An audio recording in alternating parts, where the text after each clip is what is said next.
In a really sick cardiac patient, if you only have a cholesterol of 50, you're in big trouble. Because that aorta opens up, you're dead in seconds. You don't live long if that thing ruptures. He said, Lindsay, this is about as bad as you see. When you look on the inside, you're morbidly obese. Fat is not supposed to be in some places of the body. Fat is supposed to be stored in fat storage. Have we been describing this as radiologists? No. Most doctors will look at, oh, this number's high, here's a pill for you. Essentially, he has a death sentence. What did our ancestors 500,000 years ago eat?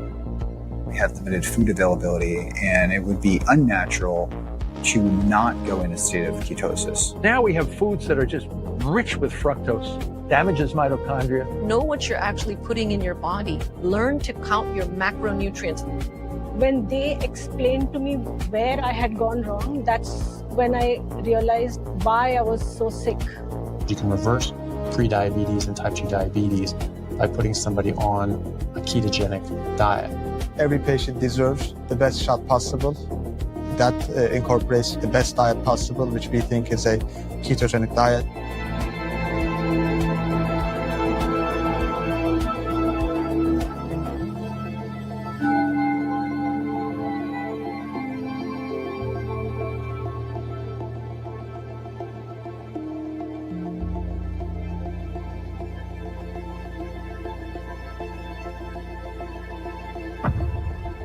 Food is my medicine, but the right kind of food.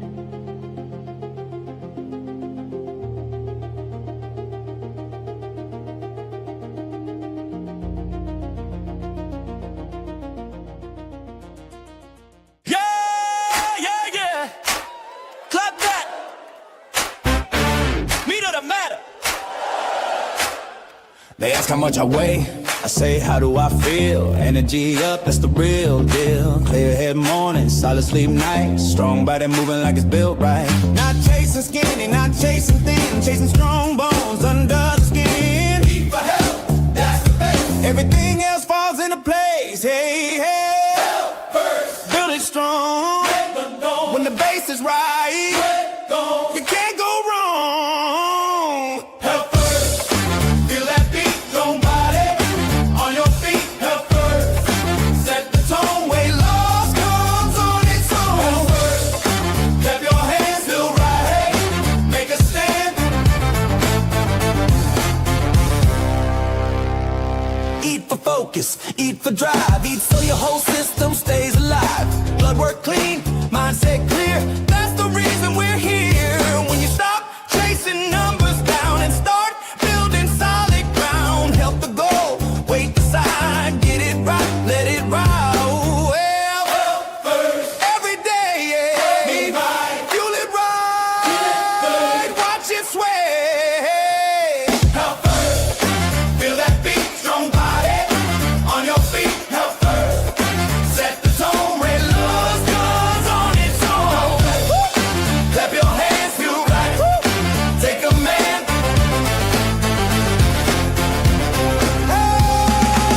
You don't need to shrink. You eat to move. You eat to live. You find your groove, yeah.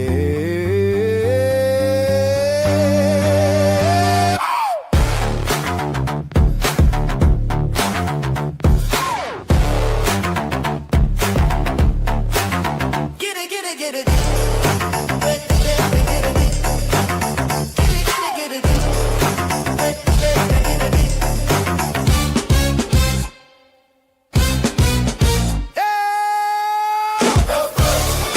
Feel that beat, don't bite.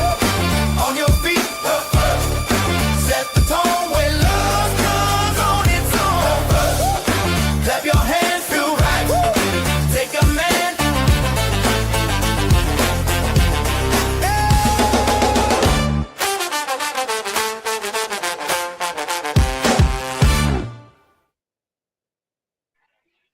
Obesity, childhood obesity, GLP-1's, and is low carb dead? We're going to get into all of that. Welcome to the Meat of the Matter. Sick and fucking tired of seeing all the carnivore shit all over this fucking. I can't even look at a carbohydrate. Now that I think about it, we probably would. You know, that it doesn't make sense. I was tired of the guessing games, faking health, playing diet names, low fat life, vegan soul, but deep inside I didn't feel whole. Then came fire, then came fat, steak on the plate, I bounced right back. No more crashing, no more drag. You're literally treating your diet like a fucking religion. Looking forward to talking about this recent controversy. I've already been doing it for over 2 weeks now. Your fiber intake is fucking zero. There is a constant in the calculation. It is the most toxic fucking diet I have ever seen. Ever. It's not healthy. It is far from fucking healthy. Okay? It is the least fucking healthiest thing you can ever do for yourself.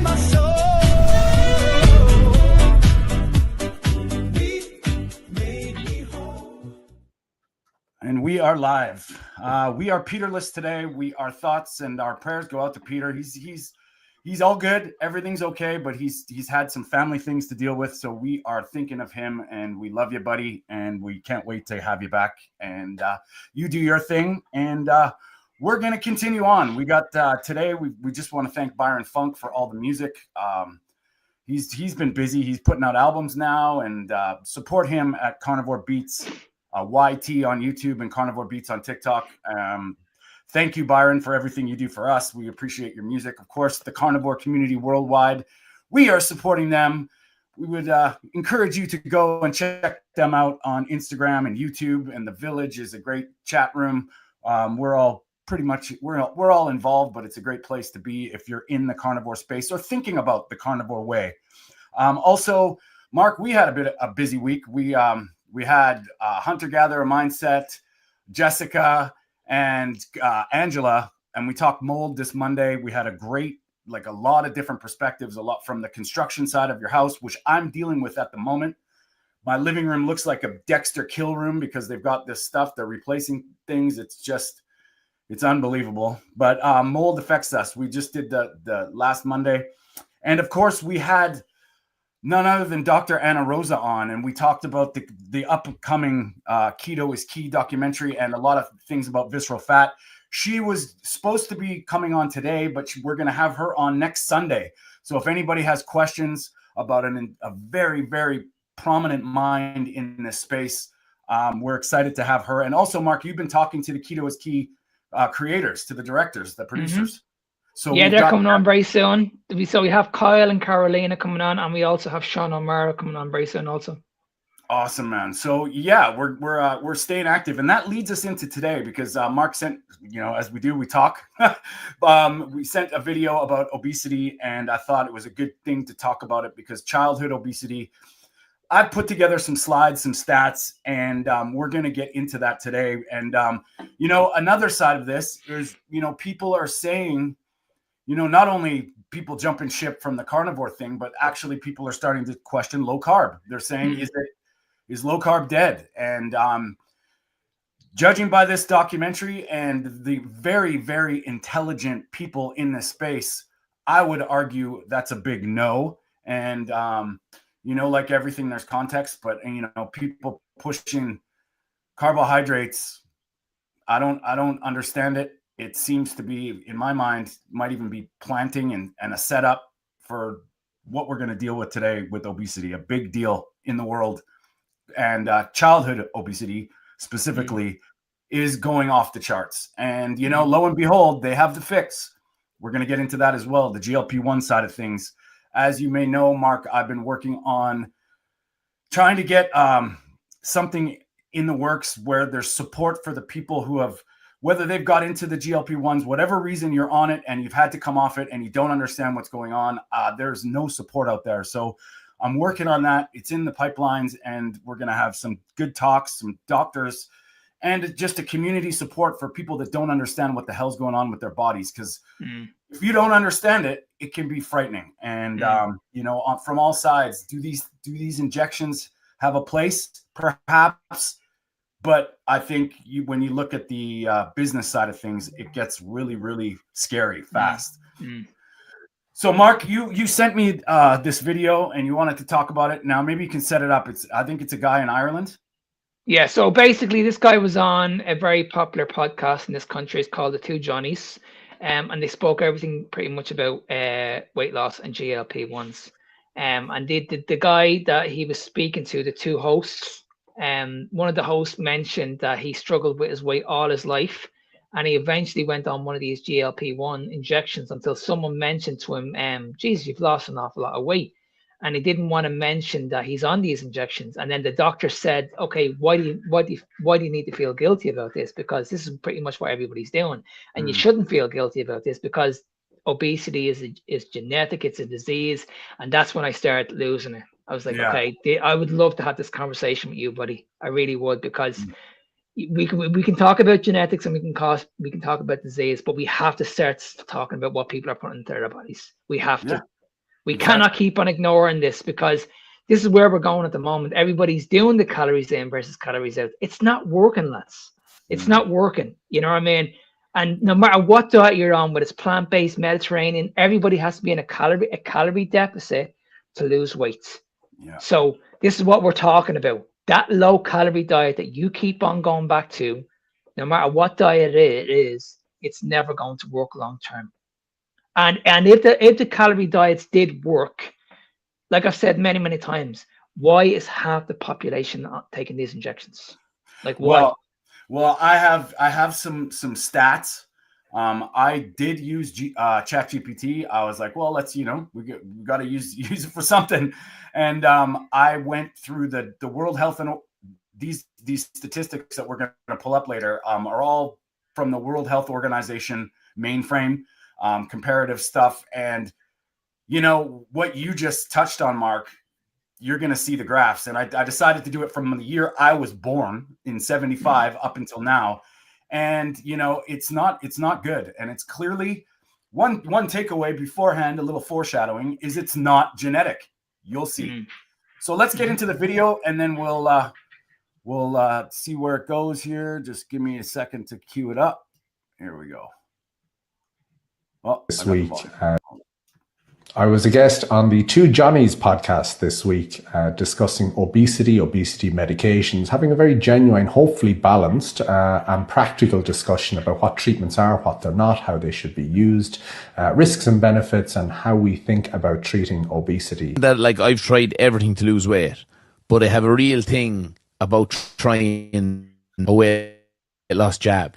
Per se. Why do you think that is? I lost weight last year and I actually met a woman and she was like, "Are you on the pen?" I was like, no. And I felt like being like, she her thought I wanted people to know I went through the fucking pain losing. So like there's kind of a perception that it's the easy way out. We don't think of any other area of health the same way. So you're not taking a shortcut or cheating, taking an inhaler. You shouldn't just have to tough it out with your breathing. Yeah, I would be dead if not for my inhaler. Yeah. Exactly. So you quitter. There is this attitude that it's somebody's fault. There is potentially this judgment, this idea that you're cheating, taking medication. And that's because people don't understand the complexity of weight. They don't understand it as a chronic medical issue. They're just looking at weight and body size. 12 hours. By that night, I'd be like, can't stop thinking about it. There's studies looking at that psychologically. Yeah. As soon as you mention diet, kind of that craving kind of goes up. If you look at people who've lost weight with diet and exercise, 80 to 90% of people probably have regained the weight within 2 to 5 years. Say with Johnny, like, we'd often be sitting down, he'd be like, "Yeah, but do you not feel bad after food?" And I'd be like, "Yeah, I do." He's very regimental. Like, he's totally different. Is it my makeup, or am I weaker than him? No, so you're both trying to play the same game, but you have a different deck of cards. Yeah. Genetics plays a huge role. Somewhere between 40 and 70% of your chances of having a bother with weight over the course of your life is genetically linked. About 80% of the genes are coding for what's happening in your subconscious brain. That's not where willpower, motivation are regulated. It's biology. The pharmacies are right. Okay. So I just want to jump on that point really quick. Okay. Yeah. So these people are saying it's genetic, right? Same with type 2 and fatty liver disease. Then why are the numbers off the charts at the moment? Like this is what I just don't understand. If it's genetic, then everybody would have the same issues. Yeah. But we don't. We have a massive obesity crisis at the moment. Massive. It's huge, and nobody has the answers. Nobody. Well, this is I'm just going to leave this up there while I chime in here, because he was throwing around words like genetics and we're all different and we're all like, it's a deck of cards. And here's the thing, the problem I have with this. If anybody knows who Bruce Lipton is, Dr. Bruce Lipton, It's epigenetics. What influences your genes matters more.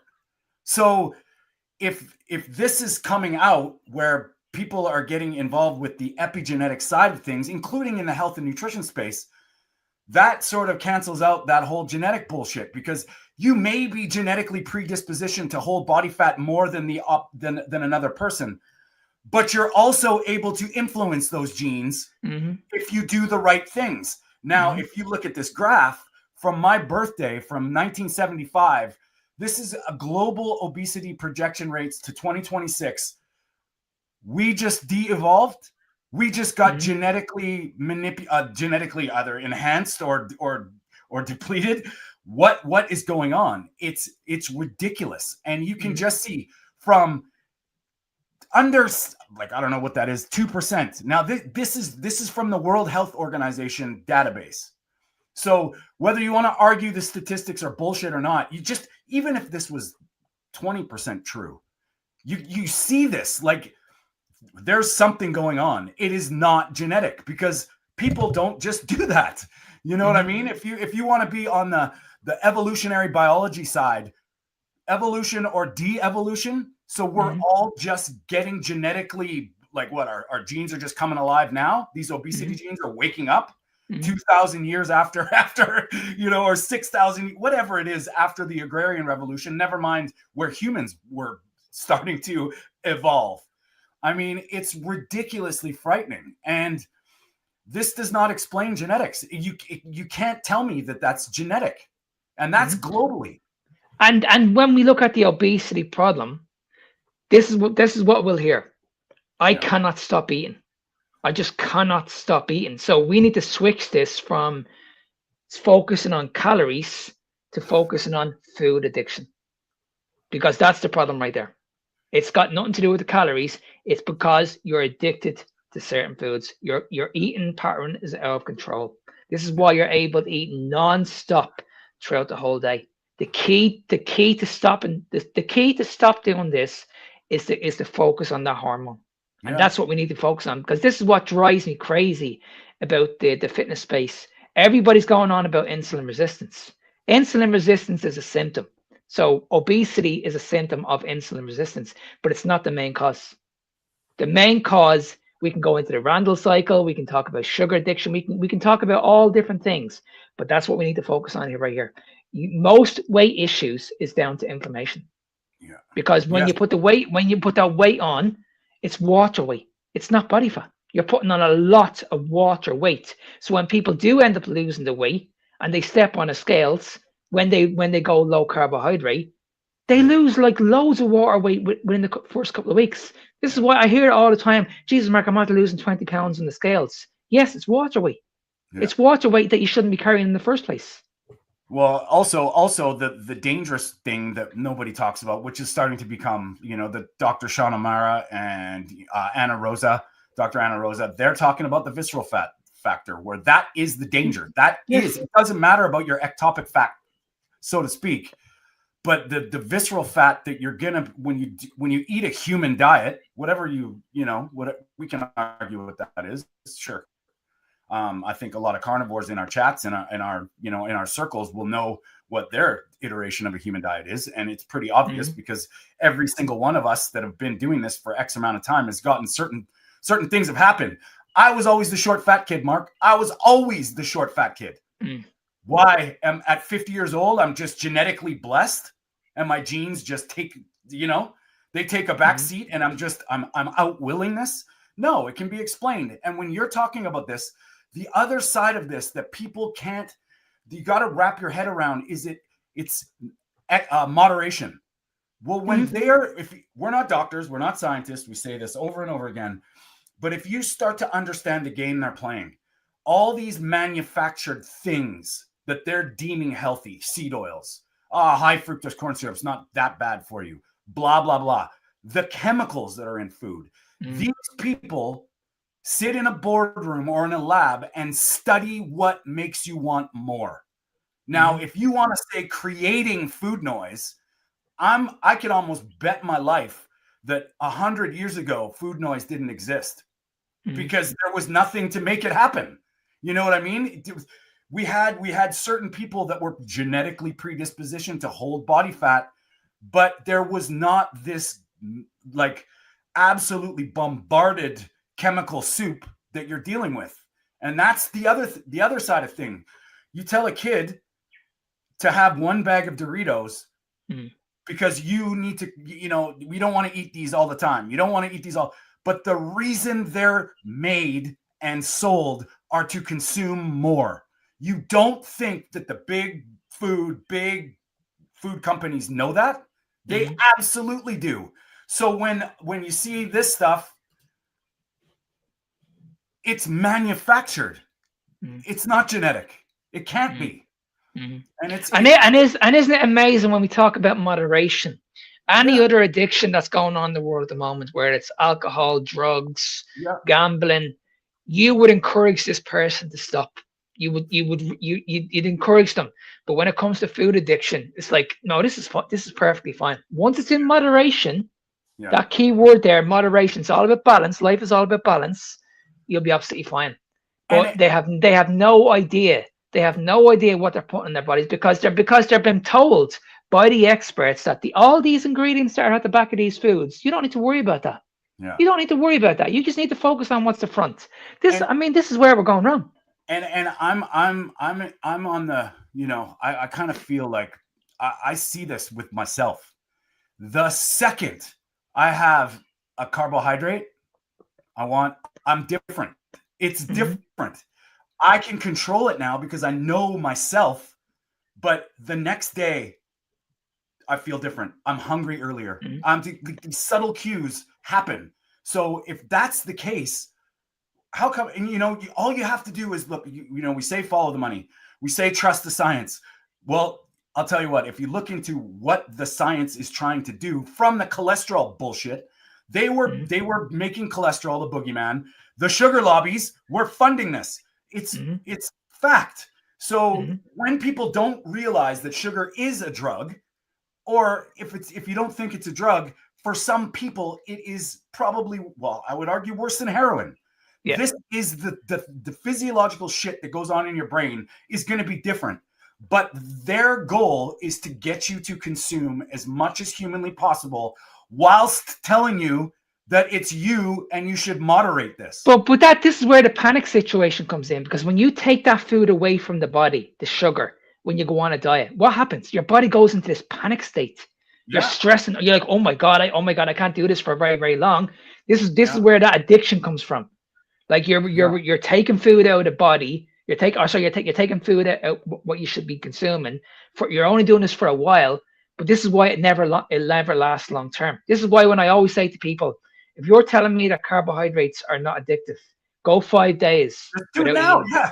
Right. Yeah. And I guarantee you will know what that panic situation feels like. You'll be like, holy shit, I can't do this anymore. Yeah. I can't do this anymore. That's why we need to move away from that. Yeah. We need to move away from the starvation diets and just give your body what it needs. The most important thing is you need to understand how hormones impact the body. So you need to understand the role of ghrelin, leptin, because when these hormones are high, that's when you're able to switch the hunger hormone off. Because insulin is the problem here. When you're getting these regular spikes throughout the whole day, when you have to eat, then you don't eat, and you have to eat, and then you don't have to eat. That's the reason why, because you're eating foods that's keeping your insulin levels elevated. And every couple of hours, we're not designed to eat 8 times a day. No. You know what I mean? You're not designed to eat 3 meals or 4 or 5 snacks a day. Do you know who wants you to eat 8 times a day? The people that make the food. They designed it the way they knew exactly what they were doing, because they knew that you're going to keep on coming back and you're going to keep buying it, and they know what they're doing. So when you walk up with your groceries, what's on either side? Yeah. You have all the chocolate. Yeah, you have all the chocolate. So when you go put a child, what's the child going to go after? Yeah. No kidding. The child is going after those foods. And we've all been there. I remember it was funny. I was just in Costco the other day looking at all these buggies, and kids were in buggies. And I was like, oh my God, I remember when my mom put me in the shopping cart. And what did I do? Reach for all the colors, reach for all the stuff. It was like an instinctive thing that kids do. And that's the other side of this. Once you start to see the poison, or you see the marketing tricks, when you walk into a supermarket, it's so crazy how it changes everything. You can see the bullshit. You can see the nonsense and where that comes from. There's a reason where products are placed where they are. Everything in a grocery store is calculated for you to buy it now. So when they put up these displays of Coke and Pepsi, like, oh, look, you're going to celebrate friendship with Coca-Cola. Like, that is a marketing trick to make you buy it. That being said, they blame you for being weak, and you should moderate this. What does Coca-Cola want? You to have one Coke every couple of weeks? No, they want to resort. They put your friend's name on a Coke. Buy it for your friend. Like, that's the kind of shit that once you start to see, it'll open up your eyes. And it's like, we don't need to trust the science. We just have And then when we look at the marketing thing, you'll see the yogurts, the protein bars, they'll all say it's enriched with vitamins and minerals. I mean, they have fucking cereals out now that are saying that they're heart healthy. Yeah. Cereals. Like, I mean, if that doesn't worry you, I don't know what will. Yeah. You know what I mean? And it's like, it's everywhere. Everything you look at now, you look at we only spoke with Dr. Anna the other day. You look at bread now, it has protein in it. This is where we're going at the moment. You look at bread, it has protein, and so I'm getting my protein in on a daily basis. Yeah. You know what I mean? Okay, a protein bar has 30 grams of protein in it. I'm still getting my protein in on a daily basis. And nobody on social media is explaining this, because these are the very people that are advocating this. Yeah. They're saying to you, there's nothing wrong with this. If you're struggling to eat, if you're struggling to meet your protein thresholds, there's nothing wrong with having a protein bar a couple of days a week. Like, you know what I mean? It's just, it's crazy. And that's something that, like, you know, my mom always tells me. She's like, how do you know all this? And it's like, once you ask one question about something, where does that take you? This is where it gets hard to handle, because it takes you in so many places that it starts to click. Like, holy shit, what does my body need? Not that. That you can start there. Why am I eating this? Oh my God, I'm eating this because you start to observe yourself acting with food, and it starts to become, holy shit, well, I'm kind of curious about hormones. I'm kind of curious about macros, whatever way you look at it. When you start to realize what protein is, it's not on the package. It's amino acids. Yeah.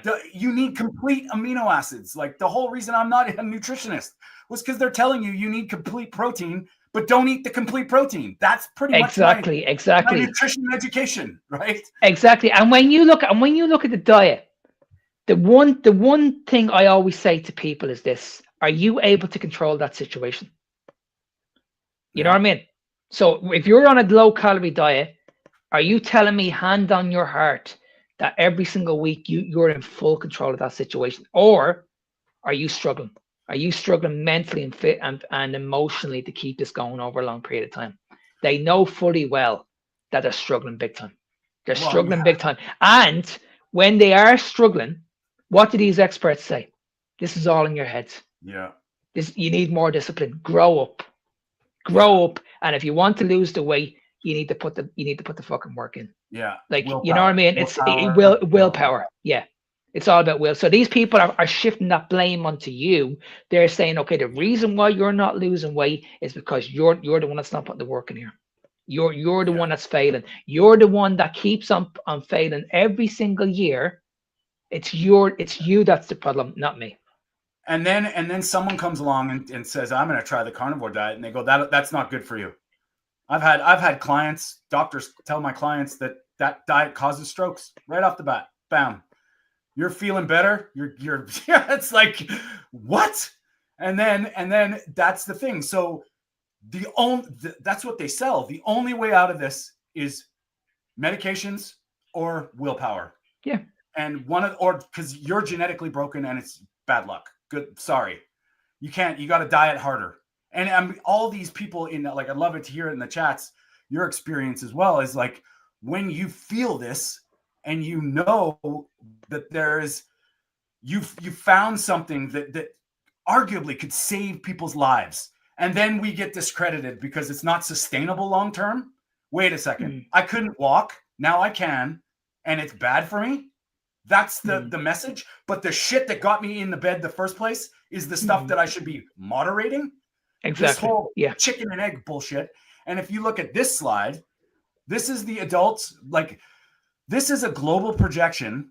Here, I'll just turn this off for a second. The global projection of, look, when we were born, Mark, in 1975, there was this, the yellow line is the adult obesity rate. It was like around 1%.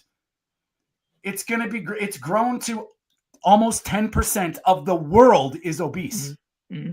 That's all the people that are starving. That's all the so this is an average. If you look at that's the childhood obesity. This is where we're at. Sorry, the blue line is the adults. That's almost 20% obesity rate. This is an existential threat. This is not, like what, and all the other shit comes into play. That's obesity. That's not diabetes. That's not heart disease. That's not cancer. Look at that. And we all know, everybody knows this leads to other very serious health complications. And now I'm going to show you something, Mark, that kind of makes it, it's genetics, right? It's genetics. Well, these lines, okay, on that same graph, the first line here around 1976, 77 was the food guidelines introduction. The second line is the processed food explosion. Well, that's in like 80 something. And then the 90s is when the seed oils took over, heart healthy. Like this was like, I mean, it might be off by a few years, but okay. All this stuff happens. Look at the trends. Yeah. So someone's going to tell me, well, you don't know your stats. This is like, no. This is a generalization from the World Health Organization. They're telling us this is going on. Where's the genetics? We just de-evolved from 75 till. But this is what I can't understand from these fitness professionals, because they always say that what we ate in the 1970s is the same to what we're eating right now. It's not. No. Because the world, this world organization came out and they came out with these stats that in the last 50 years these numbers are going in this direction. Yeah. They're going in this direction. And they're not stopping. And they're saying that in the next 5 years, it could get a lot worse. A lot worse. So where are we going wrong here? Is it us that we're the problem here? Or is it something else? Because at the moment, we don't know what's going on. We haven't got a clue. It's not because we've been told it's not the food. It can't possibly be the food. Okay, so what is it then? Because at the moment, nobody else is coming out with these answers, but you're coming out with a solution. This is wrong. Yeah. Like I said this many times, I have no problem with medication, none whatsoever. But you need to look at food first. You need to look at what you're putting into your body. We cannot keep on ignoring this. You cannot keep on telling me that me eating red meat for the last 6 years is having a major harm on my health when I'm in the best shape possible. I feel absolutely incredible. I have tons of energy. You cannot keep on convincing me that what I'm doing is wrong. You just can't. But I'm fully entitled to ask you the question, because the food that you're eating has no nutritional value in it whatsoever. None. Yeah. So that's the difference. The food that I'm eating has a lot of nutritional value. A lot. Yeah, well, it's arguable that that's what we've been eating since the dawn of time. And, it's been a trick. Like every facet of our health, if you just really, people, follow the money, like just do a little research for an hour, you will be horrified at how these things coincide on a timeline. You look at the Ansel Keys nonsense with cholesterol back in the Eisenhower having the heart attack, thanks to Nina Taj Schultz, that came out with a big fat surprise. And then the war on heart disease started. It was manufactured. People weren't dropping dead of heart attacks. They documented. The doctors in the 1850s or whatever were doctors. They came to your house. They cared for your health. They were not stupid. So they would have seen this. They would have said, holy shit, there's, Farmer Joe he just dropped dead of a heart attack. This, oh my God, the people that didn't happen. Why didn't it not happen until the 60s? Then it's now look at the heart disease. What? So what's going on? And it's getting even younger. Yeah. Men and women are dying even younger. And it's genetic. That's genetic. Yeah. Maybe it's an insult to our system. Maybe it's an insult to the environment. But something has changed. And like when the people, the way out of it, what they say, the way out of it is to eat more of the stuff when you're looking at this trend going up. Heart healthy canola oil, that should be criminal to say. Yeah. I don't give a shit if you think, well, maybe seed oils aren't that bad. They are unnecessary. They were never part of our food supply. They were never a human food, period. So I don't give a shit, Jacob Foods, if you say, well, they're not that bad, they're not your problem. They could be a very big problem at worst. They may not be what we're saying at very best. But I'll tell you what, they are 100% unnecessary. And, you throw in the sugar lobbies. Like they told us. Look at the difference between, if you look at the UK and teeth, look at the UK and where their sugar, because they were like in the British Empire in their days, they made this a household thing. Sugar became the problem because they kept adding more to everything. And now it's like, we know this. Sugar's bad. Now we're justifying it. It doesn't make sense. Like, what? And this is what when we go back to the GLP-1 conversation, this is what drives me crazy, because we've had many people on this podcast talking about how these injections almost killed these people.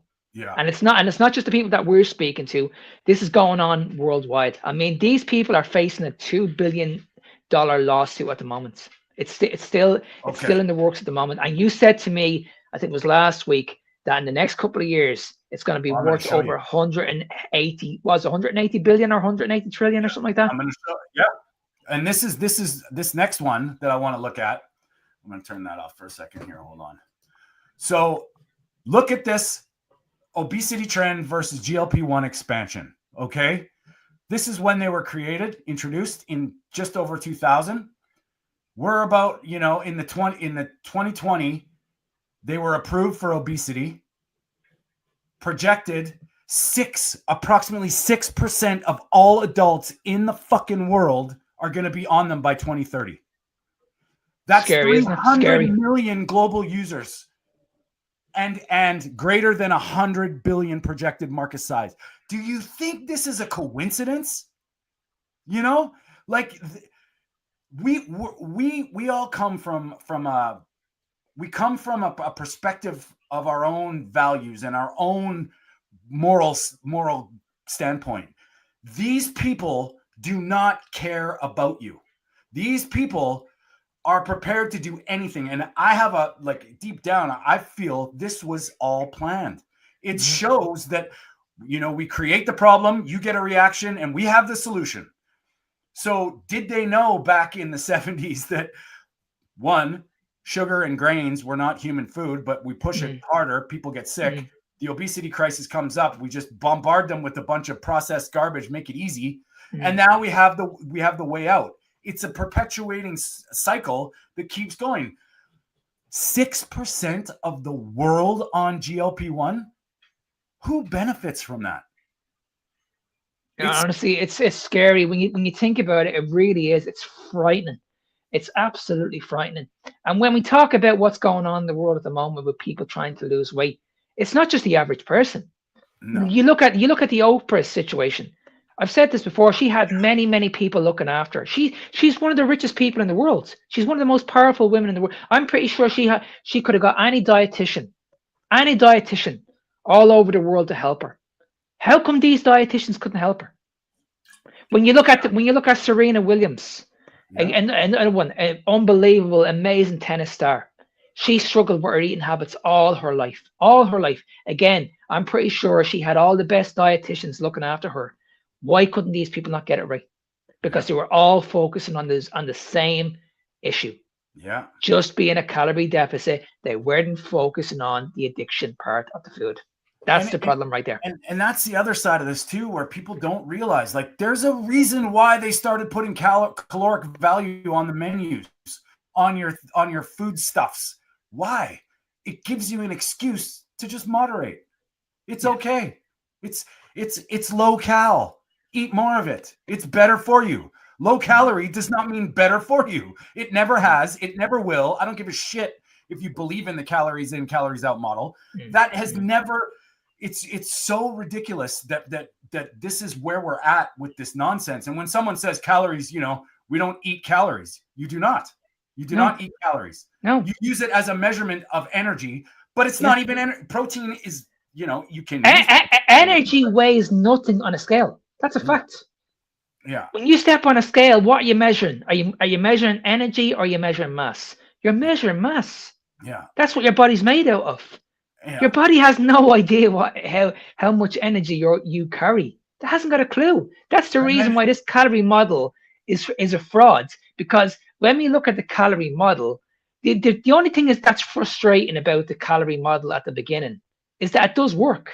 It does work because we've all done it. We've all been on a low calorie diet. But the thing about it is, it doesn't last very long. It's a quick fix. It's a short-term solution.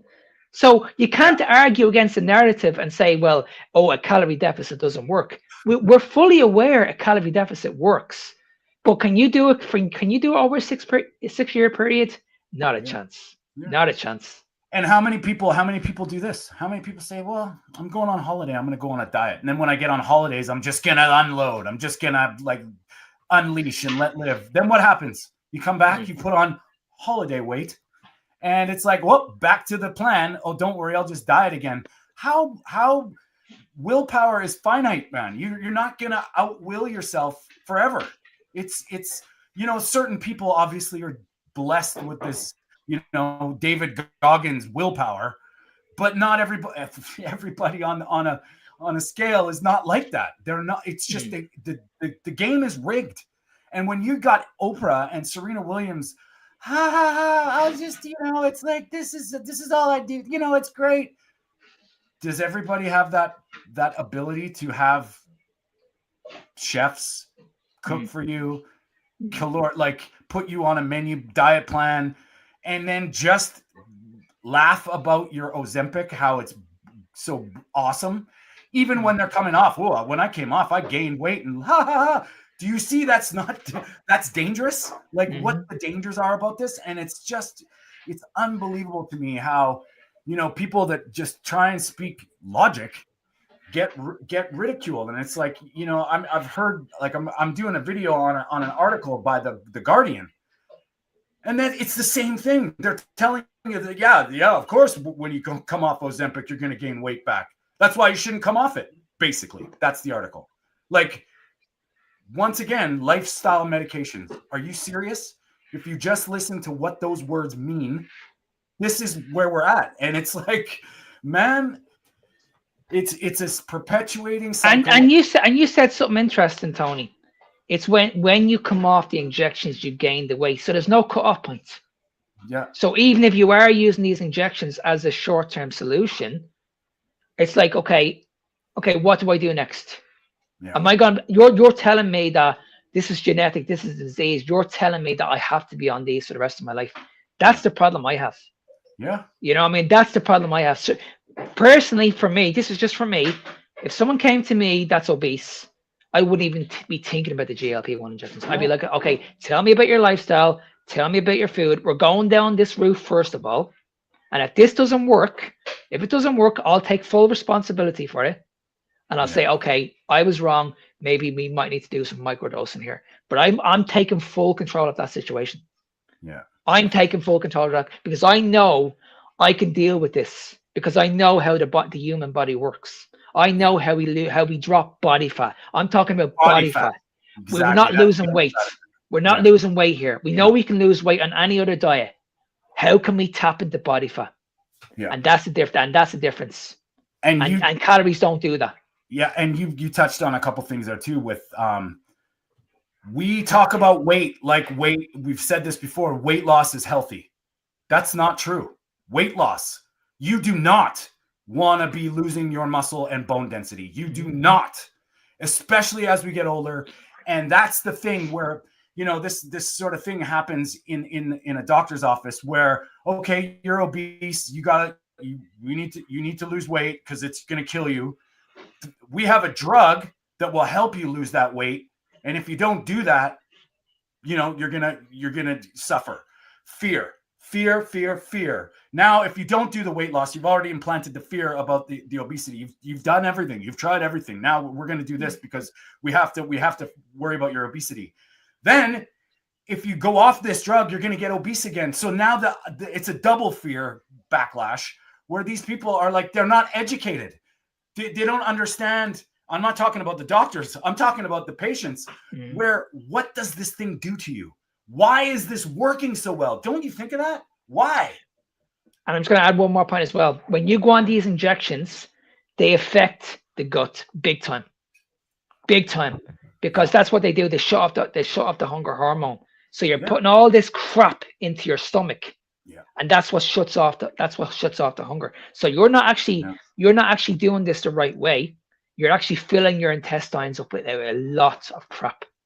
And that's not good, because I'm hearing things like constipation, gastro problems. It's like, wow, like you're having all these digestive issues, you're having all these pains in your stomach. Do you not realize what you're doing here? And you're not solving the problem here. I'm gonna get a pamphlet, and I want to see the side effects, and I know kind of what they are, but if people don't realize what actually gastroparesis means, that means your colon is seized. No more peristalsis. It's not doing anything with the stuff that you're putting in there.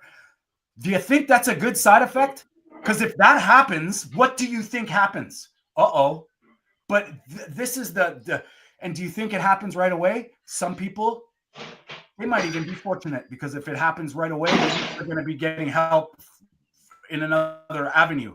But 10 years on us, how do you know when it's going to happen? This is what's leading up to you. And what Mark is saying about the hunger hormones, this is a GLP-1 agonist. It puts a more signal into your body to say, don't eat. If you're eating shit, that's not a good idea. That's not a good idea, because you're not nourishing yourself regardless. And now your hormones get all messed up. And, you know, it's just nuts when it's like, look at the whole information. It works. Why do they work so well? Think about it. You know what I mean? I just don't understand how the argument of I'm prepared to take a GLP-1 injection for the rest of my life, but you're not prepared to eat red meat for the rest of your life. Like, it's just, the mind boggles. It's just crazy how the world is at the moment. That if I'm broken, I have to do the medication. I have to. This is the only way. And it's like, do you not see what the problem is here? Do you not see that you're not questioning this? You're saying to yourself that there's no other way I can solve this. There's no other way. I have to be on. And this, you've been brainwashed this way. You've been told that this has to be done. And this is where the program that I'm sort of creating comes in, because all of a sudden you lose insurance, or you lose some financial problem, or God forbid, a side effect that's so overwhelming or frightening that scares you off this drug. Where is the support now? What is going to happen? There is no education, and I'm all for education. There may be a place for things, but what we've learned all our lives is don't worry about it. Just don't overindulge. Just don't do this. Eat good things. What's our idea of good things is completely wrong and backwards. So by the time you get to that point where you're talking about, and your fear, and you're pushed into a situation for your life, why can't we just talk about like nutrition and nourishment and where it comes from? It's not a coincidence that the carnivore beef gets a backlash from all these. They accuse the beef lobby of being funded and tricking you into eating red meat, and the dairy lobby it's like, this is exactly what they are doing with their grains and their sugars and their refined carbs and their seed oils. It's so crazy how it's ass backwards.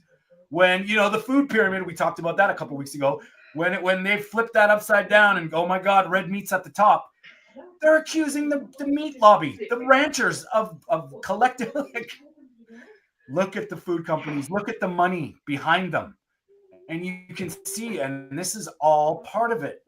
The Problem, reaction, solution. David Icke says this beautifully. But we relate this to our food supply. They create the problem. They already have the solution.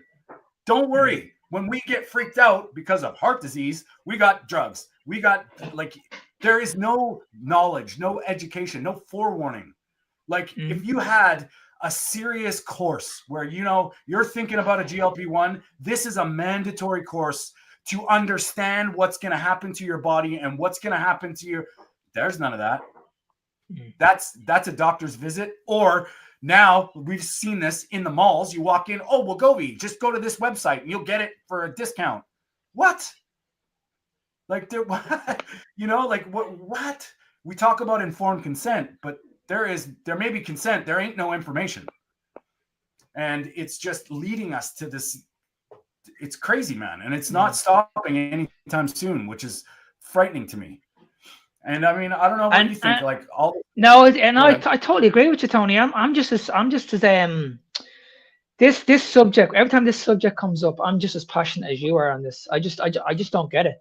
I honestly just don't get it, because like you, I was in America recently, and I've told this story many times. I was in one of the parks, and they had this massive screen, huge screen, massive screen, and every 2 minutes, Ozempic was on the screen. Yeah. And then in my room, every second channel, they were promoting this shit. It was in your face. Here's another thing that you could that they don't do. If you're on this and you're losing weight, where's your calcium score test? Where's your visceral fat? Just get an MRI and know. Where's your bone? Your just a DEXA scan that tells you where your lean tissues. If you're losing muscle, if you're losing bone, they blame calcium. They say, "Oh, you've got osteoporosis. That's a calcium problem." What? But see, this is where I'm frustrated about the carnivores, because this is what they're focusing on. They're focusing on blood work because they want to get in shape. That's all they're worried about is, I want to get in shape, but my blood work are saying to me my triglycerides are high, my fasting insulin is very, very high. But when you dig deep into it, that we know that you can get in shape very, very easily, regardless whether you've been doing carnivore for 6 months. You just need to track your macros.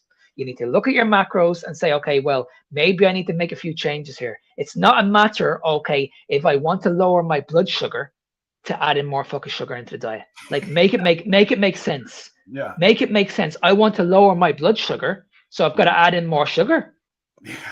Like, do you see where I'm going here? Yeah. Like, it doesn't make sense, because that's all they're focusing on. They're only focusing on, okay, as long as I'm losing weight here, that's the most important thing. And I can do that by adding carbohydrates in. But they're not focusing on, like you said at the very, very beginning, the most important thing. And that's what's going on in the inside of the body. And just because your blood work says one thing, that doesn't mean that it's all perfect. Yeah. You know what I mean? And not to mention, who are you measured against? Exactly. You're getting your average blood glucose measured against the general population that is the average health of a nation or a country or a group subset of people. So what is normal? Diabetes is a diagnosis at a certain point, but the thing is, it's happening all the way. Like you're gonna feel completely different if you're going through a carb lifestyle compared to someone who's going on a fat adapted lifestyle. You're gonna feel completely different. You know, you're gonna feel great if you're eating a lot of fat and protein, whereas when you're eating carbohydrates, you're nuts. And here's the thing: like, I have a real tough time, and I might get yelled at for saying this, but if you're doing really well and you've had these great turnarounds with your health and you have this vibrancy, and then all of a sudden you start feeling meh or not as good, maybe it's something else. Maybe it's your environment. Maybe you're exposed to something that you weren't exposed to a couple of years ago. Maybe is it the nutrition that you healed on that is actually getting worse?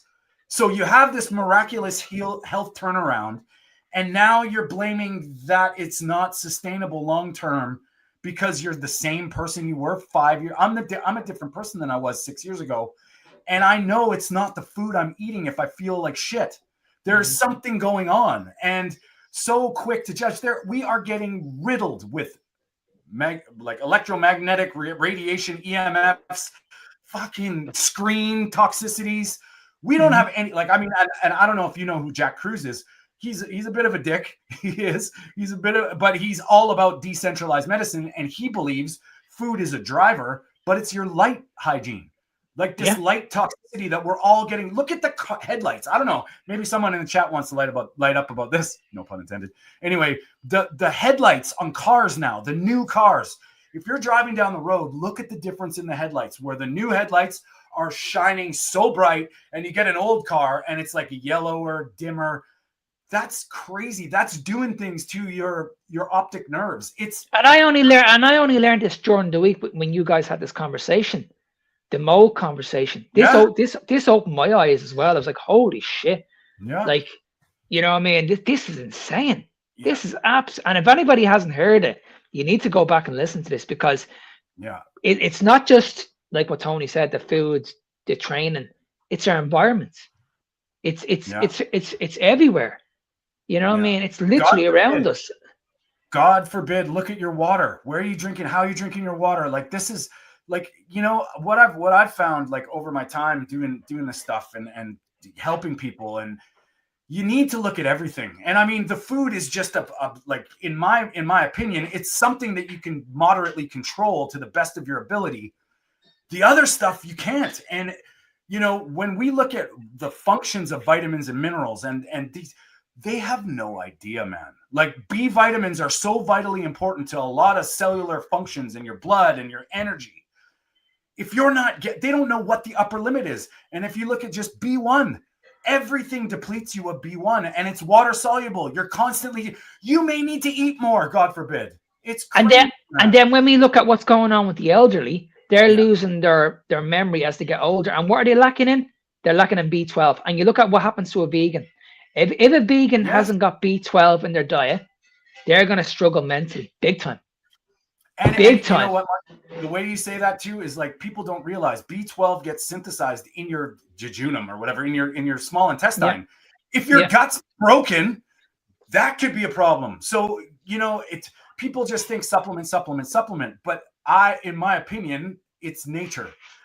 If the closer we're aligned to nature, in every step, it seems like every step of the way, with our environment, with our, like, nutrition, if you're aligned to nature, you're going to do well. The disease can't happen, really. Like, that's what it's like really easy 5th grade level thinking here. Like, the closer you are to a natural everything, the better your body's going to function. Now, we can argue how much you need or what's going. The things aren't the same anymore. Like, and they're doing that too. They're killing our soil. They're saying carbon dioxide's bad. Do you want to be net zero, where this is where the plants, like, the plants need carbon dioxide? Like, people don't realize zero CO2 means death of the planet. Yeah. So, but when you look at the conversation that we had a few weeks ago about the butter, you cannot blame the farmers for this, because you need to look at what the cows are eating. The soil in the grass is not the same as what it was years ago. Exactly. You know what I mean? This is where I just don't understand this. Yeah. You guys are causing the problems here. Yeah. You're causing the problem, and you're blaming the farmers. You're saying, oh, these people have lied, that the butter that we're currently eating at the moment that has all these chemicals in it. But you're the ones that are fucking causing the problems. And unfortunately, I think there's another side of this, is, like, you know, we all talk about this, and I know there's a few people that would be seriously down to do this. What are you prepared to give up? Like, are you prepared to give up your plastic or your paper cup that's lined in plastic because it's bad for you? Are you prepared to stop producing them and then going back old school glass? Like, this is where we're going to have to go. Like, paper and wood and glass, they're natural. All this plastic bullshit is not. Look at our pipes. Our pipes were copper pipes only, 20 years ago. Now they're all this PVC bullshit. You don't think that stuff leaches into your hot water sitting in a plastic pipe? So that's the thing that ties into the food side, is all these, like you mentioned, all these carnivores jumping ship. It's, do whatever you want to do, but you're blaming something for all these X factors that are possibilities, and nutrition is not one of them. If your body's getting fully nourished, that's what should be that's what your goal should be. I mean, whether you're eating kimchi or not, it's not the point. But if you're naturally trying to eat human food to the best of your ability and you feel great, you don't change a thing, and then the next day you don't feel so great, it's probably not the food. There's something going on.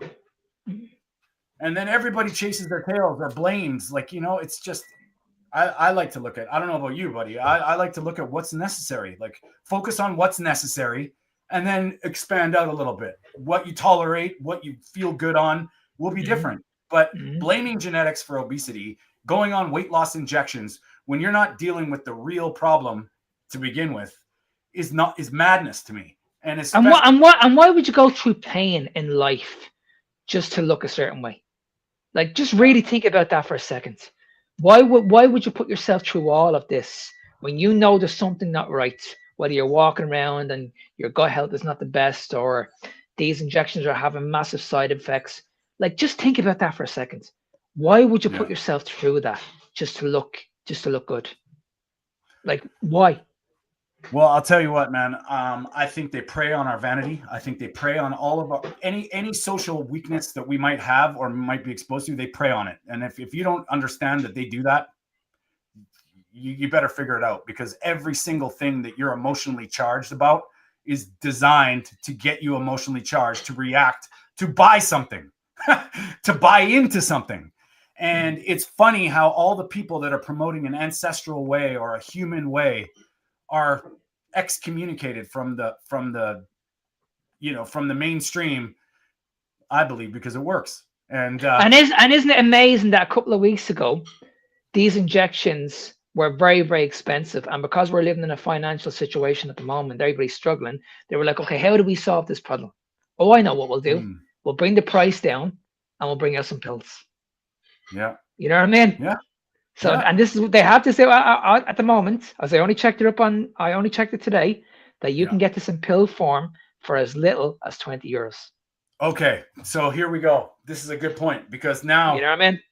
You can't afford to buy real food, but you can afford to buy this. That's what I'm saying. That's what I'm saying. So they know exactly what they're doing. They saw the gap in the market there. They were like, okay, people haven't got the money to pay for these injections. Instead of losing these people, how can we keep these on side? And you can damn well bet that I'm going to do some research into the taxation on your liver. 100%. They didn't give a shite. As long as they're getting your money, and if there's over 1 million people in the world that are doing this, that are paying for these pills, 20 euros a pop, that's 20 million quid. That's 20 million quid. Yeah.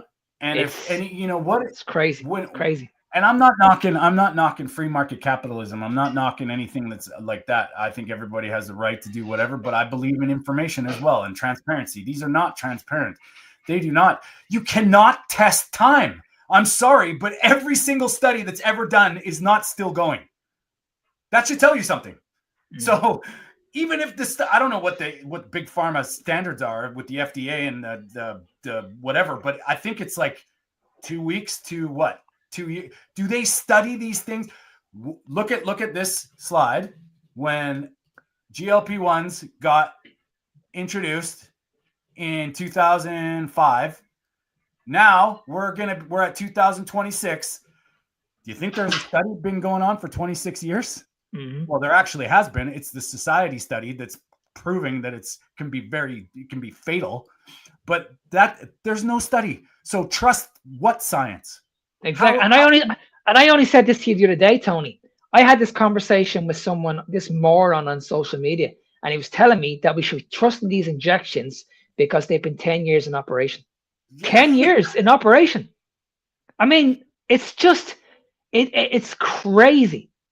So 10 years in operation and we should trust this now. Yeah. Like, honestly, it's I go with, like, I don't know if anybody's heard of Dr. Tom Cowan, but a brilliant mind, medical doctor that gave up on the clinical practice because he saw all the holes. But his logic, and I've heard this from Ivor Cummins as well, is proving negatives. So people say, well, show me a study to prove the carnivore diet's good. Okay, well, I can You're looking at him. You're looking at him. I can show you that it's it's not bad. Like, this is the thing. When you look at the logic, it's obviously not bad. So now they got to prove that. It's wrong. We don't have to prove it's sustainable. We just have to say it's not bad. Simple. So he references this stuff like, there's a murder in Ireland. Mark, you're visiting me in Canada, and they arrest you for murder. And you're like, well, I wasn't there. Well, they say, prove it. And he's, well, Tony, we were in Vancouver, Canada at the time of the murder. You don't give a shit. You just know you didn't kill the guy. That's it. That's all you have to prove. You don't have to prove anything else except for you didn't do it. And that's the way we look at these stupid studies, is we're like trying to prove all this shit. And it's like, no. You're trying to prove something is beneficial. We just look at the test of time and say that, well, when it wasn't here, it was fun. We didn't need it. So it's, when you start looking at these things with logic, and all these people that say, and I appreciate Bart Kay and Eddie Goki and the guys that call out the science, because that's what they're saying. We don't have to tell you it's good. We just know it's not what you're saying. Simple.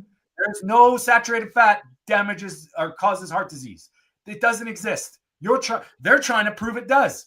And it's like, well, we just have to tell you it doesn't. And it's anyway, I don't know where I'm going with this, but it's amazing what happened. Like, do you need the corporations and these institutions that were created to protect you, telling you that something they've introduced is good for you? And the thing is, like, this system that we're all into, where we were all into, it just keeps on failing people. Yeah. Like it's been proven. Yeah. It's been proven. Like, there's not one diet out there, not one. You can talk to me about the vegan diet. You can talk to me about the Mediterranean diet, the paleo diet, the whatever diet you want. There's no other diet that's doing what carnivore is doing currently right now. Yeah. Like, there's none. And, like, the evidence is there. It's there. It's in front of you. I think there's some signals that's it's not necessarily the carnivore diet, but it's an ancestral way of eating and a proper human diet. Yeah. And find what works for you. Like, I'm not saying broccoli's good. I have my opinions on it. I don't think broccoli's necessary. I don't think broccoli's necessarily good for you. It may not be that bad for you, but find your way through all this noise and figure it out for yourself. You need to understand that it's food. What is food? Start there. Just start there. Ask yourself, what is food? Yeah. And you'll get somewhere. You'll get further. And I think everybody that starts to figure this out, you start to see things a little differently. When you're walking through all the grocery stores with all the candy bars and stuff, I just don't see it anymore. I don't care. They can't play me. You know what I mean? It's not about that. It's not. And all food is not equal. All food is even meat. Like, find, start with what you can afford and then gravitate toward what better. Absolutely. Absolutely. I was the same. Like, I've said this before. 6 years ago, I was struggling financially. I hadn't got a pot to piss in. And I was like, okay, how do I make this work? And it was easy. It was one of the easiest things I ever did. All I was buying was ground beef, eggs, and I was living off sardines. And I can tell you right now, my weekly shop was around 60, maybe 70 euros. But the thing was, I didn't need anything else. Yeah. I had enough food to keep me going for a week because I hadn't got those hunger issues anymore. I was eating 2 meals. I was eating 2 meals a day. I mean, if you're struggling with your eating habits, trust me when I say this, have 2 cans of sardines. Nothing else. Just eat 2 cans of sardines, and you let me know. You let me know if you're still hungry after those 2 cans of sardines, because I couldn't believe it. Because the one thing about the carnivore diet is this: it's very, very easy to undereat. Extremely easy. It really is. Because that's one thing that I struggled with when at the very, very beginning, when I came into this way of eating. You're talking to someone who used to eat, like, I used to put away these 10,000, 15,000 calorie challenges easily. But I couldn't put away 2 ribeyes. 2 ribeyes on its own. I was struggling. I was like, holy shit. And then when I look at the calorie value, if we're going by calories, I was like, Jesus, I used to eat 15,000 calories of processed shit. Yeah. And now I can't put away 600 calories of just eating ribeye steak. I struggled. Yeah. I struggled at the beginning. I was like, holy shit, how come I can't eat anymore now? Couldn't believe it. Yeah. Well, there's so many mechanisms that are going off, right? Like when our bodies are fully nourished, it's uncharted territory. And I think a lot of people got it. It's very simple. You have been not eating like a human, and once you start eating like a human, your body's going to take some adjusting. It's everybody's a little different. Some people get ravenously hungry. Other people get satiated so quickly that they. But the thing is, you will get there. And what I actually had a conversation with a friend of mine the other day, and he's like, "Oh man, but I can't afford that. Like I'm you know, what are your thoughts on Mr. Noodles, on the like ramen noodles?" And I'm like, okay, let's look at it gram for gram nutrition brought to the table. One of these, even though you're spending $2.50 on and it's cheap, brings nothing. So why don't you buy half a dozen eggs for that $2.50? Look at what that does. Or a can of sardines. Like we have to switch that around, because this affordable bullshit, you're killing yourself in spite of your budget when you could be eating high quality, low cost Absolutely. stuff. And when you look at when you look at a plant-based diet, like you said, Tony, gram for gram, when it comes to protein and plant-based protein, it doesn't even come fucking close. No. Doesn't even come close. You can argue as much as you want. You can have as much tofu, as much spinach as you like. Gram for gram, protein-wise, it doesn't even. It won't even scratch the surface. And that's where, you know, like there's hacks out there. I mean, I know Parmesan cheese is expensive, but it's usually real. I mean, if it's not real, it's not Parmigiano Reggiano. It has to be from Italy with these certain standards. Well, Paul Saladino just put out something and said, this is the best kind of protein bar. Eat like a chunk of Parmesan cheese. You know, I know it's expensive, but that's like 10, 12, 14, 20 protein bars. How much do you spend because you think you're getting protein? You want to add the protein. So you start, you know, even with shakes, like this is stuff that you can figure it out, man. And ground beef, they're trying to make it more expensive. They're trying, buddy. Like our eggs are ridiculous in Canada. I know. Same here. But every time that I look at what I need to buy, and I don't care, because I would rather buy less of something that gives me more than more of something that gives me less. Absolutely. Yeah, I'm the same as you, Tom, because I've never put myself in that situation ever again where my food habits are out of control. Yeah. Where I have to eat. I'm constantly thinking about food. I'm getting angry. We've all been there. We're getting angry around food. I don't have that anymore. And I refuse to have that in my life anymore. And I know this is the reason why I have to go strict with my diet, because I know the minute I add sugar in, I'm in trouble. I'm not saying this is for everybody. That's what, like you mentioned, you have to find out what works best for you. This is what works best for me. I have to be strict. I cannot allow any sugar, whether that's a sweetener, fruit, complex carbohydrates, simple carbohydrates, any sugar that comes into my body, I'm in deep shit. Yeah. And I mean, and that's a big thing too, is like, this stuff isn't personal. Like everybody takes it. I've said it before, I wish I could eat pasta, because I'm Italian. I grew up with spaghetti dinners around the table with the family. That was a staple 3-4 times a week for me. And I just don't do well. Like I don't feel good doing it. Do I miss it? I miss the times. I miss the what it stands for. But I'm not compromising that anymore. I'm not sacrificing something for that joy, because it feels terrible. I can do ice cream with sugar once in a while. It doesn't do the same thing. If I eat pasta, especially this pasta in Canada, my guts go crazy. I feel pain. And this is immediately. So it's one of those things. It's not personal. And people, you know, like you admit that, Mark, it takes a while to admit that. It's you got to be honest with yourself. And like some of this food that doesn't do well with you, it's just the way it is. You got to realize that you need to be nourished no matter what. Nourishment. And this is the reason why I'll go back to the alcohol and drug conversation. When you realize that you've got a problem, when you realize that, okay, now I know what people were saying to me all along. I could never see this, but now I can. that's when you're like, okay, this is working for me. This Yeah. now I know what I have to do in order to battle my demons, so to speak.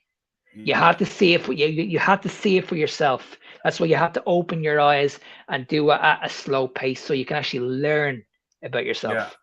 That's the key. And when you go at the right pace and you learn as you do this, that's when you're like, oh, now I understand this. Now I can really understand this, because we said this before. I would 100% advocate to everybody watching this. If you're ever doing the carnivore diet and you're at that stage where everything's perfect, you've got to go back and experiment. You have to. In my opinion, you have to, because you have to realize how powerful these foods are in your body. And you have to realize that I can't do this anymore. And that's the other bullshit argument that people have. Well, you're just not used to it anymore. Oh, really? Let's flip that around. We just got numb. You were numb to the toxins. You were numb. And I mean, not everybody has a severe oxalate reaction, but they do what they do. And that's a fact. That's the thing. It's like we all, and that's the thing that gets tossed around too, is like what we tolerate and what is optimal is a completely different, different conversation. Some people have to, other people can't. And I mean, that's where I think it gets muddy in this space, because everybody goes, well, he says this and he says that. You have to feel it for yourself. And I mean, is there gray areas? There's always gray areas, but the empowerment, the taking the power back for yourself, you will find your way with, certain focusing on the foundations, focusing on essential nutrients, focusing on what your macros generally should be. And in my opinion, you need to cut out carbohydrates completely for a time to get into that ability to feel how it goes. Yeah. And if you do not, you're just treading water all the time. And then you hear these influencers say, well, we're bringing back carbs back in. Well, these poor sugar addicted people that just looked up to you were like, oh, okay, we can do this again. Yay. That's missing the point completely. And I think that's where we get into trouble, is like, sugar is insidious. It has never been in our food supply like it is now. It's never been like available like it is now. It's never, maybe fruit, maybe berries, arguments all over the place. Sure. If you do well eating blueberries, all the power to you. I don't necessarily enjoy them. I don't really care, but I don't really like apples and never have. So I don't need fruit, but I'm not going to go chug back honey because Paul Saladino says it's good for you. That's ridiculous. Yeah. Because like I don't care what anybody else says. I don't give a shit what any expert tells you on social media. Yes, when we look at fruit, it may contain fructose, but it's not the only sugar. It's not the only sugar that's in these fruits. It's been proven so many times.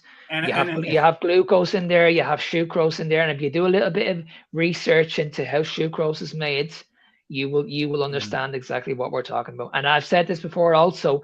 If you're convinced that sugar's not, or that fruit is not the problem, okay, you wear a CGM. You wear a CGM, and you tell me what your blood sugars are like after eating fruits. Well, plus I'm talking about fruit on its own. Peel the fiber off and just eat the fruit on its own, and you let me know what happens to your blood sugar.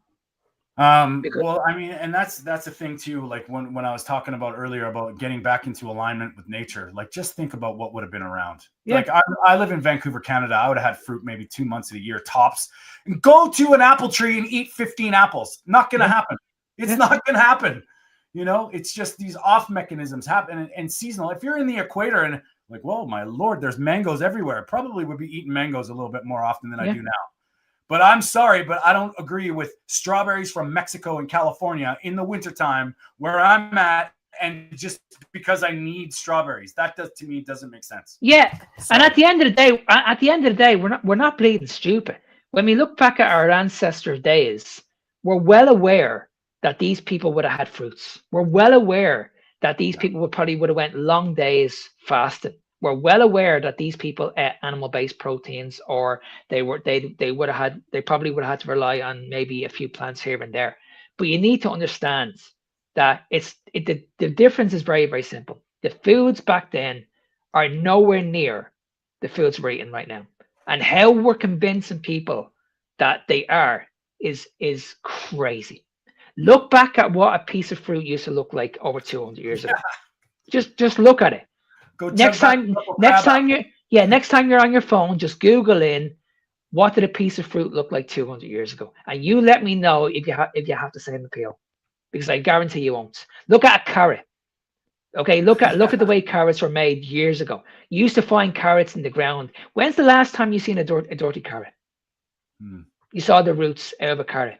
Remember years ago, but 30 years ago, you'd walk into a shop and you'd see all these carrots that just literally came out of the Don't worry ground. about it, Mark. We'll just peel them for you and add calcium Yeah, chloride. well, now it's in a packet that could have been in that packet for over 6 months to a year. A year. So that those vegetables are still in that bag over a year, and you're willing to consume them. Yeah. Like, you know what I mean? Like, you couldn't do that with meat. No. Meat goes off every what, 2 weeks, a week max. I mean, that's debatable. Just add some salt. You got a little bit longer. Yeah. Yeah. But it's just mind-boggling how we're questioning the food, and we're absolutely convinced that it's the same. Everything's the same. It's just. And I think that's a good place to end this week. I think we're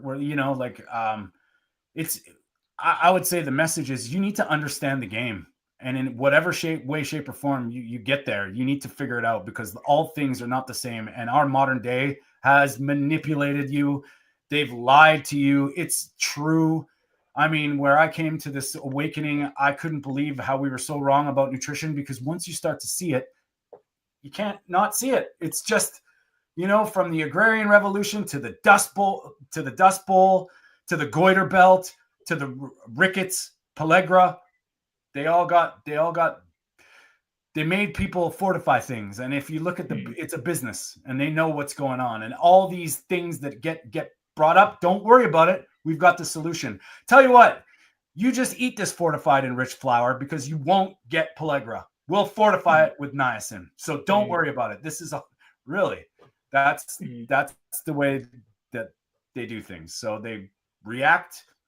we react to a problem, and they have the solution right there for you. Most of the time made in a lab, which is frightening. Yeah. So be wise, people, be wise, and do the best you can. And if anybody needs any help, man, there's a shit ton of people out there, man. Find a coach that you resonate with. And I would urge you to follow 1 or 2 people. Don't get bombarded with all this nonsense about getting ping pong back and forth about this being good, that being bad.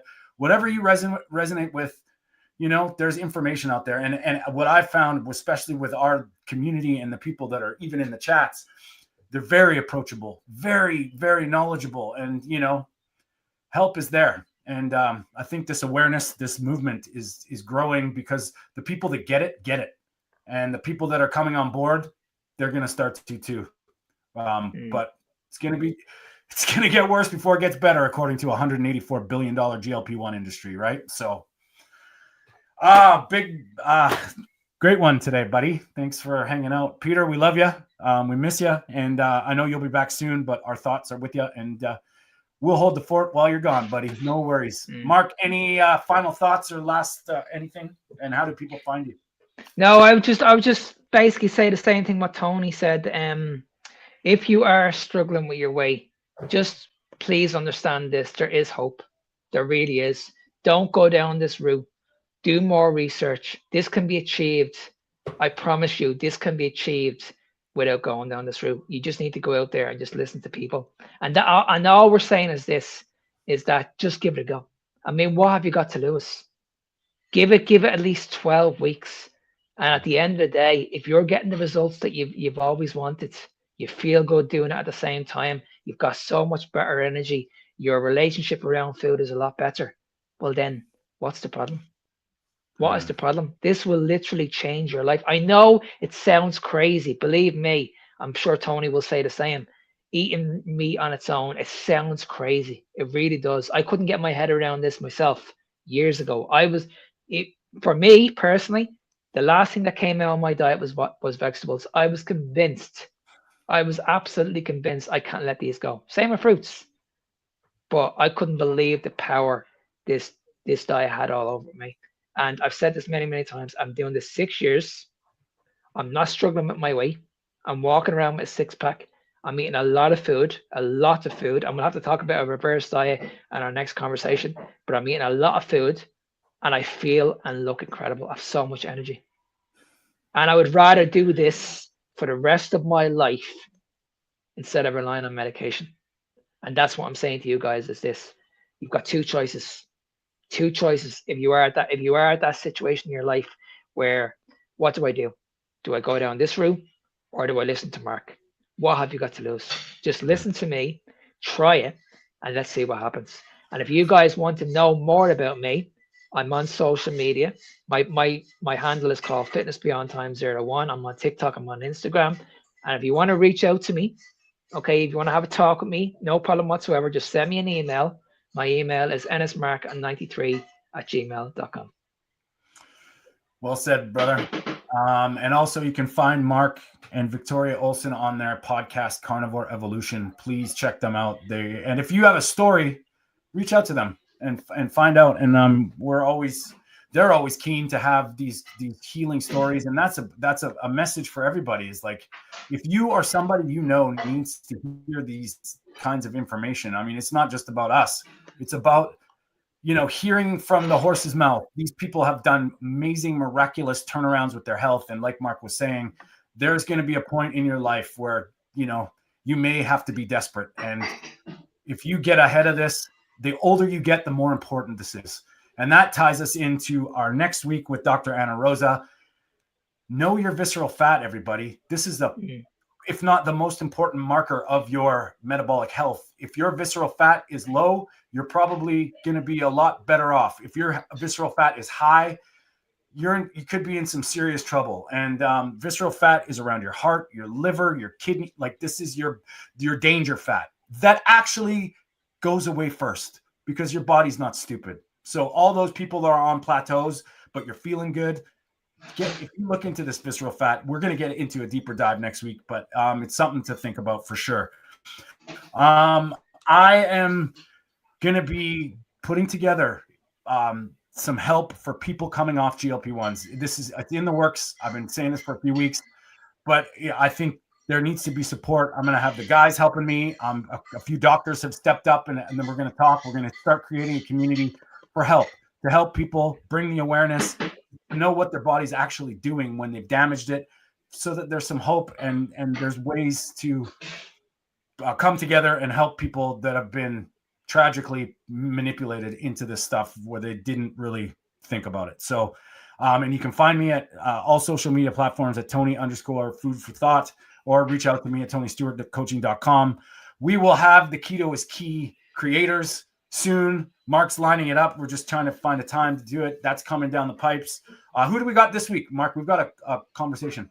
Yeah, we do. We have someone coming on. I think her name is Susan. I have her coming up now on Thursday. We have Anna next Sunday. And I also have Stephen Thomas coming up now, either this week or next week. Cool. Well, we always appreciate Coach Stephen. He's a wealth of information especially on blood sugar and what goes on in the space. So everybody. I also have Craig Emmerich coming up as well. Craig and Maria Emmerich. They're going on about apparently carnivores are getting diabetic or becoming diabetic. So that's going to be a very, very interesting conversation, believe me. He's well aware of my thoughts on this, as I've spoken to him on many, many times over messages. And we've had this conversation. I don't agree with him. I agree with him when it comes to getting in shape, and too much fat in the diet can become a problem. But when he starts talking about carnivores and diabetes, that's when I immediately switch off. So that's going to be an interesting debate. No doubt, for sure. I mean, yeah, I can't wait. That's gonna be good, because my thoughts on it too. We're crazy things coming down the pipe, everybody. Thank you all for joining us in the chats. We appreciate each and every one of you. We're trying to get this thing out there, guys. So if anybody wants to help out, all you got to do is hit the like button, subscribe to the channels, The Meat of the Matter, and Carnivore Evolution, Byron Funk at Carnivore Beats. And on behalf of Peter, go follow him on Low Carb Perspective and the Dutch Carnivore. He's doing good things. I know he's been pretty busy, but he brings his own classic charm to this whole endeavor. And we are here each and every Sunday, 10 a.m. Pacific, 6 p.m. in the UK and Ireland, 7 p.m. in Europe and the Netherlands. Thank you all for being here. We do appreciate you. We love you. And yeah, we're excited. It was a great talk. Thanks, Mark. And hopefully I didn't forget anybody. We'll talk very soon. See you next Sunday, everybody. Speak soon, guys. Bye-bye.